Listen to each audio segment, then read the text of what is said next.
In this presentation, we shall discuss the process of controlling and different types of control. First, we shall see what is controlling. Controlling in an organization can be defined as process of setting standards, measuring actual performance, and taking corrective action. It is the process that measures current performance and guides it towards the predetermined objectives. The importance of control has considerably increased nowadays due to several reasons. There is a greater competition in the market among different producers and sellers. Hence, the managers have to maintain and continuously improve the efficiency of operations. For this, regular checking of work done is required. This may help in reducing the cost. Next, we shall discuss about the basic control process. Basic control process, wherever it is found and whatever is being controlled, involves the following 4 steps: establishing the standards, measurement of performance, comparing performance against standards, and correction of deviation. We shall discuss one after the other. First is establishing standards. The control process begins with planning and establishment of performance standards. The standards are simply criteria of performance. The performance standards should be clear, accurate, and measurable in nature. They should also be consistent with the goals and objectives of the organization.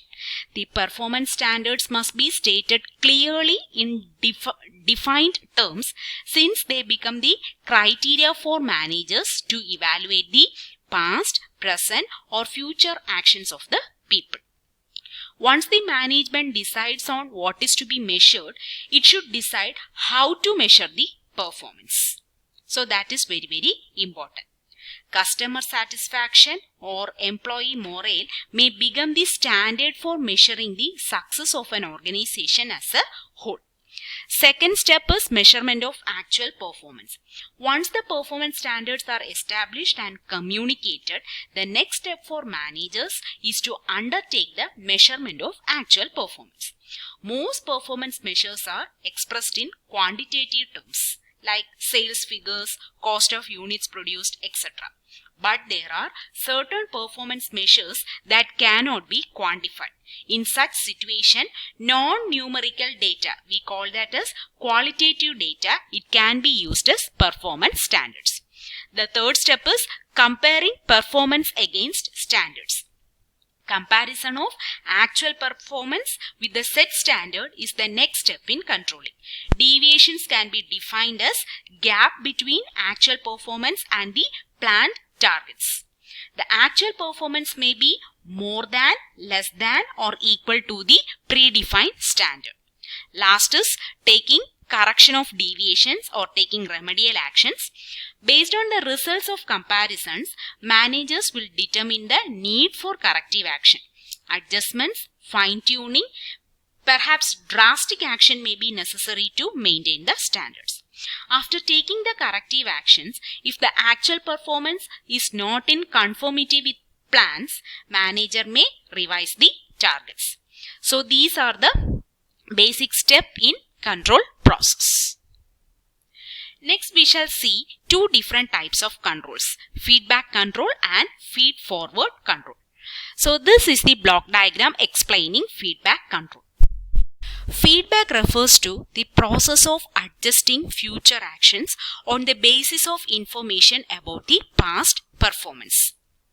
Feedback control is also called as output control, corrective control, or post-action control. This is the most popular kind of control in any organization. The primary aim of this control is to identify the undesirable output and apply corrective actions. In feedback control, the information received as feedback is typically fed back into the process for taking necessary remedial actions.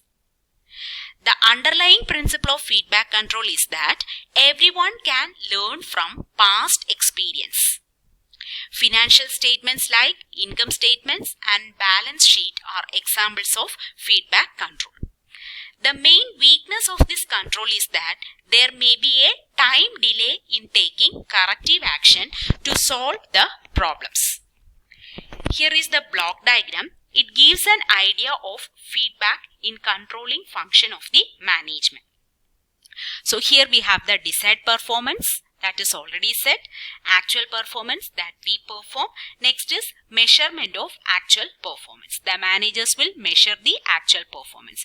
Next, this actual performance, it is compared with the standard or desired performance.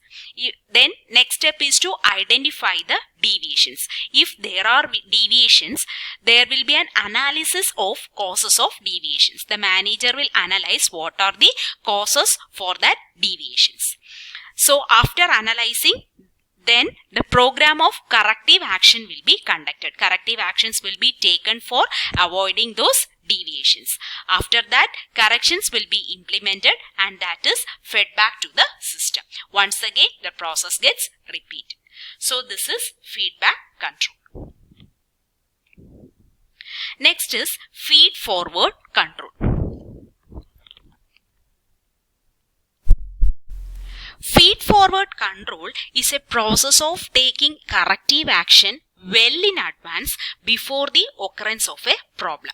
When managers implement control even before the actual activity begins, it is called feed forward control. It is also known as input control or steering control. The main aim of feed forward control is to solve the problem before they occur. This type of control focuses on human resources, physical resources and financial resources that become the input for the transformation process. Feed-forward control seeks to minimize or prevent the performance deficiencies through a precautionary control system. The success of feed-forward control depends on the ability of managers to anticipate the problems and achieve timely interventions.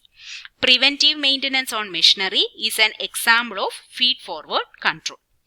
So, efficient cross-functional communication and long-term strategic thinking are essential for feed-forward control. So, we have the block diagram for feed-forward control. The major requirements of feed-forward control are to make a thorough and careful analysis of the planning and control system and identify the more important input variable. Next step is to develop the model of the system. The model must be up to date. Next, collect the data on input variables regularly and put them into the system. Regularly assess the variations of actual input data from plan for inputs and evaluate the impact on the expected end results. Take necessary action. Like any other technique of planning and control, all that the system can do is indicate problems. People must obviously take action to solve them. This is feed-forward control. Hope you all have understood the topic.